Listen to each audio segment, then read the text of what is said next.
Nazistas entre nós.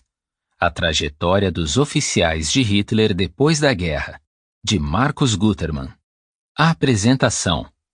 O Holocausto, o massacre industrial de milhões de judeus e de integrantes de outras minorias durante a Segunda Guerra Mundial, foi o ponto mais baixo a que a humanidade já chegou em sua história.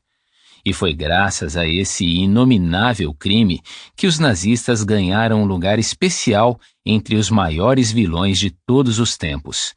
Sendo assim, como explicar que muitos desses vilões tenham conseguido, depois da guerra, encontrar um lugar entre nós, isto é, desfrutar da vida em liberdade como se nada tivesse feito, como se fossem parte da mesma sociedade civilizada que eles tanto se esforçaram em destruir?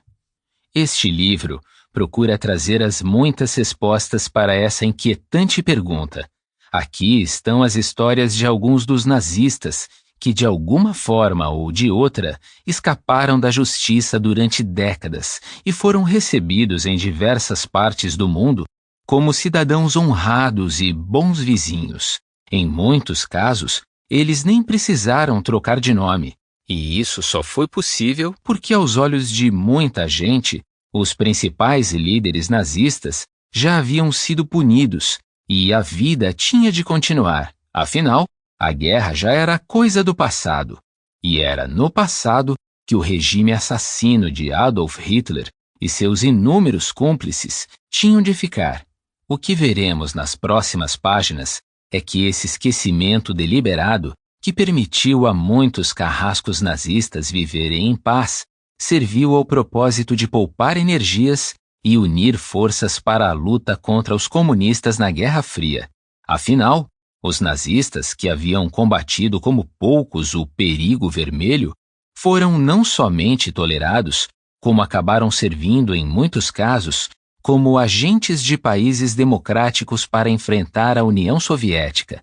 Nesse contexto, o Holocausto passou a ser descrito quase como uma extravagância, fruto unicamente da mente criminosa de Hitler e de seus sequazes próximos, numa tentativa pouco sutil de isentar todos os demais de responsabilidade.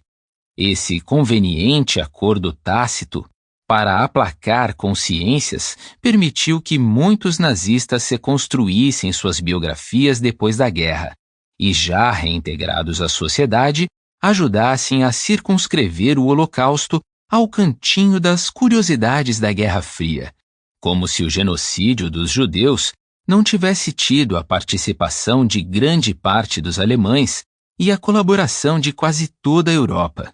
Estava aberto o caminho para a impunidade de terríveis criminosos de guerra, vergonha da qual o mundo jamais se recuperou. Essa é a história que este livro registra, uma história que mostra que as vítimas do Holocausto foram vítimas duas vezes, quando sofreram brutalmente nas mãos dos nazistas e quando, impotentes, viram seus algozes escaparem da justiça depois da guerra e viverem a vida normal que os sobreviventes do genocídio, depois de destroçados nos guetos e nos campos da morte, não puderam ter. Crime sem castigo.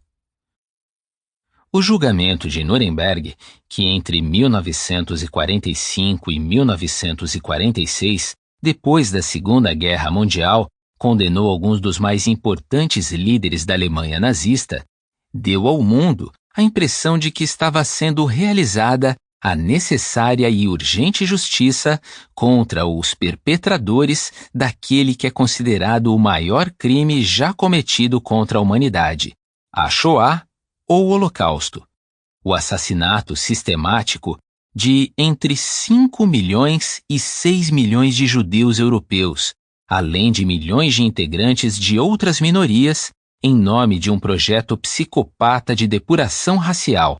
Ao se investigar um pouco mais sobre o assunto, porém... Sample complete. Ready to continue?